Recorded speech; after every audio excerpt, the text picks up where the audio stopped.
sister's scooter. Some of you have been following a long time. During COVID, I bought my sister one of these. It was the same as this, but hers broke recently. And she works for the NHS. She works in a hospital, in a cancer ward, and she scooted back and forward to work every day during COVID, and she absolutely loved it. And then hers died recently, so I bought this older one because it's the same as her one. I bought her a brand new one actually, but she didn't like it.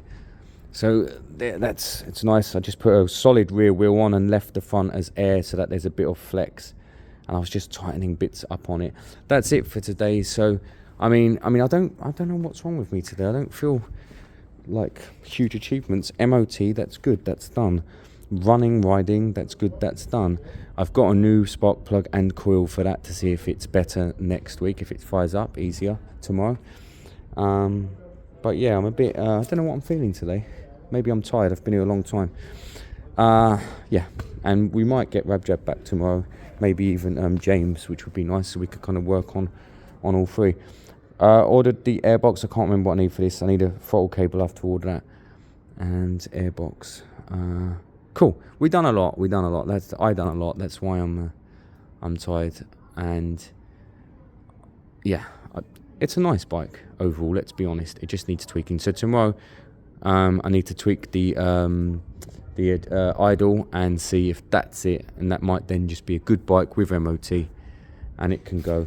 It should be £1,000 even as it sits, I would have thought. There's something about, my sister was here and she said she likes the kind of ruggedness to it actually. She said it's quite army, which is true. This is polished up beautifully. It just needs them final tweaks. Thank you so much for watching, guys. As always, the channel's small. It's always been small, 700 watchers, but 700 consistent watchers are so brilliant. They're always thumbsing up, and some are members and always dropping comments, and that's how the channel carries on. It makes no money, guys. It makes £90 a month at the moment. My fault, I'm not putting out many videos, but it makes no money, so it's not about the money. The bikes don't make huge amounts of money either, let's be honest.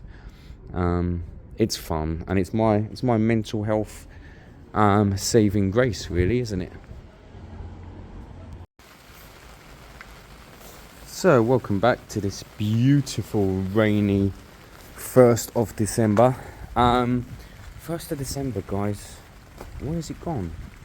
Can't believe it. Right, yesterday we got to the stage where this started, rode, selected gears. I even adjusted the clutch for my liking, which is so funny because the Michigan or the Outlaw that went a couple of weeks back, I'd adjusted it for my liking, which is a lower bite point or a middle bite point. And the person who took it wanted a higher bite. Now, higher bites mean you need to adjust your clutch or your plates are wearing traditionally. So higher biting points aren't good overall. I like a lower one. I like an early catch, medium catch, and then we've got a lot of play. But the point is, clutch adjustment is such a personal thing to an extent, really. But I always adjust for a earlier bite, middle bite, of course, to give a bit of extension. But whatever, that's for people to work out when they take these bikes away. What I want to know is that everything's okay, and it is. I believe I took the bolts off. Yep, lovely. It's a neat bike overall, look. It's a neat bike. He said he felt it needed an ECU or a CDI. I wonder if it's as simple as that little box there. I doubt it. There must be a bigger one somewhere. There are suction pipes on this side of here and not on this side of here, so I wonder if we have a breathing problem. It looks to me like we need to take this tank off anyway then, because that's not right. There may be a circulating system, like a recirculating gas system or something here. Look, I see no reason why you'd have pipes in and not go out to anywhere. So I need to consider that. We have a suction port here coming from the manifold. Where does that go to? It likely goes to up here. Where should it end? Does it just come out and about? If so, that's fine. Where should it end? So we need to look into stuff like that, because it also might be that these needs blocking off or something. So we do have to kind of consider that stuff. I might spend time adjusting the idle now, and that's not the right thing to do. You see what I mean? So let's pop this off. Let's get the tank free.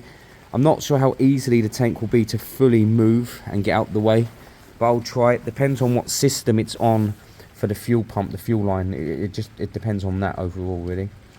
I want to have a good look in here, check all this pipe work, see what should be coming out or not. That's obviously a suction system. If the manifold isn't going to anywhere, if it's open, then that would affect idle, and that would mean technically if I blocked these off, the idle would raise anyway once choke was gone. So we can play with that. I mean, we should probably try that now, really. Where's the key? I don't know what key is. This one?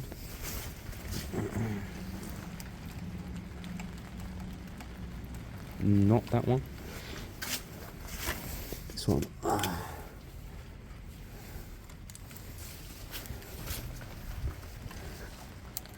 I think with choke on, it normally just idles fine anyway. Spoke too soon.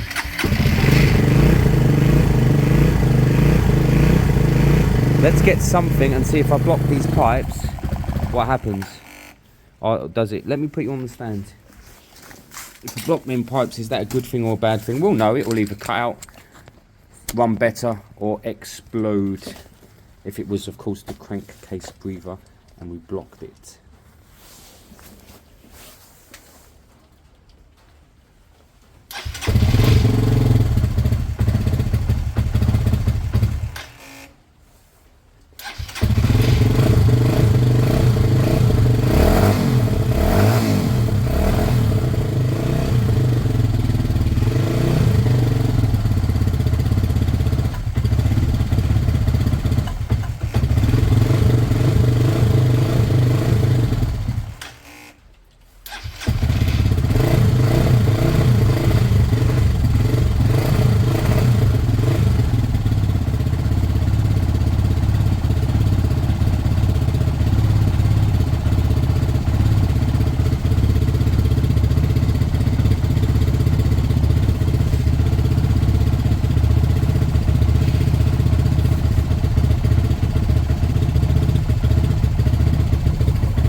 Doesn't want to be blocked. I keep talking about a choke system, and I was speaking to someone the other day about it and they got confused. It may not have a traditional choke system on in an EFI bike, but it will have something. It will have a computerized enrichment when cold. It will have something that does a similar thing. So when I talk about choke, it's not necessarily a traditional choke, but a system that comes into play when it's very cold. I'd be shocked if an EFI system didn't have that at all. It might not. I'm happy to be educated. But yeah, it should do. When I block that, it cuts out, so it obviously has to be open. That's a good thing. It was idling all right there, but that chokey system, if it has one, should be on. I don't know. I want to nip this up a little bit. It does sound like it's on the cusp of the refs going, right? So let me nip it up a bit. So, funny enough, we haven't got... It hasn't really opened up much space down there. Everything looks good, actually. I was checking all the connections for the coil. Everything looks good. I'm quite happy with up there. No issues there. One wire going into all of these. That's interesting, isn't it? It's really interesting. So they're kind of all capped off, really. Also, it's not using an in-tank fuel pump system. It's using a fuel pump down here, which is also interesting. Early EFI using a separate fuel pump. So here, it's this here. It looks like a 10 to me, and then an Allen key. But again, I don't know how to get the Allen key in there. I'm gonna have to put the camera down here, guys, and you're just gonna have to trust that I'm doing it. Other thing here is I'm just going to have to wing it. I'm going to have to do a quarter turn and hope that it's okay, because I don't have a fuel system. I mean, I can connect my my little one up while I fine adjust it, but I don't know. It kind of needed a slight tweak only, didn't it? So in here, 8 or 10, loosen that up. Use the thing. We're really just turning this, look, a tiny bit that way, tiny bit, and then we should be back on track. Super hard to get to. I've had to loosen off the manifold itself, look, with aim to tilt it a touch this way, look, to be able to get an 8 in there. I can't get a spanner in there at all. But it's good to be able to look into this and see what's going on. There's the fuel line. Where's that fuel line going to? It goes to the pump, of course.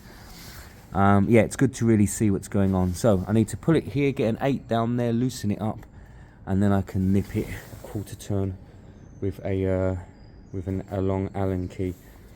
So bit of a faff, but it's fine. It's okay. It's doing the job. I can't forget I need to take off the side cover again to be able to put the last bolts in, and to decide what to do here with the broken bolt, right?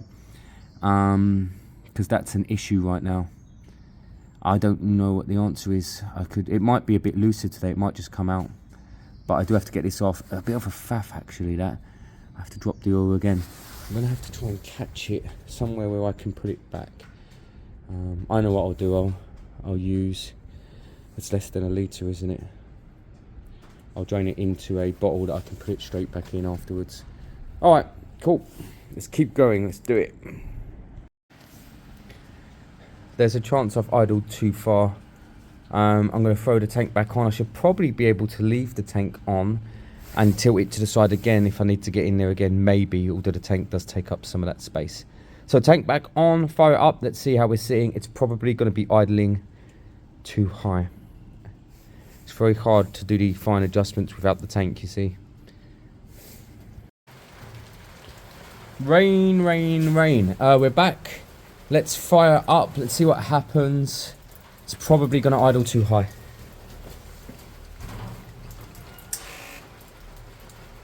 Let's get the fuel pumping.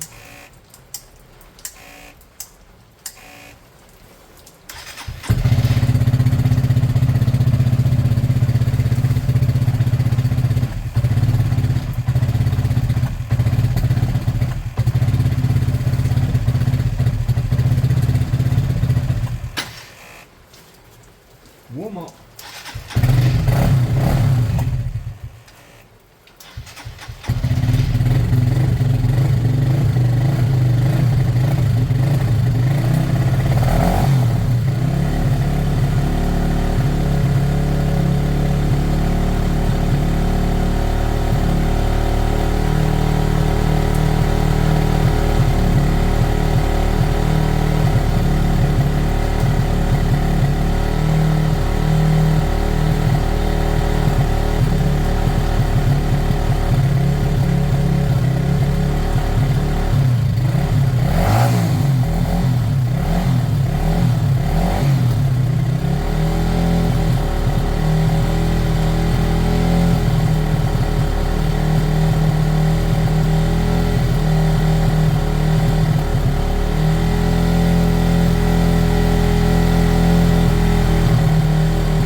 Still a touch low. It's interesting, isn't it?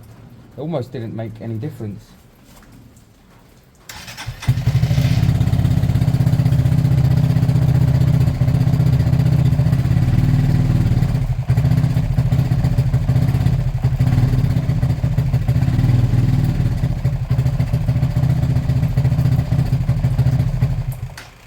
Wow, I had it on quite far there.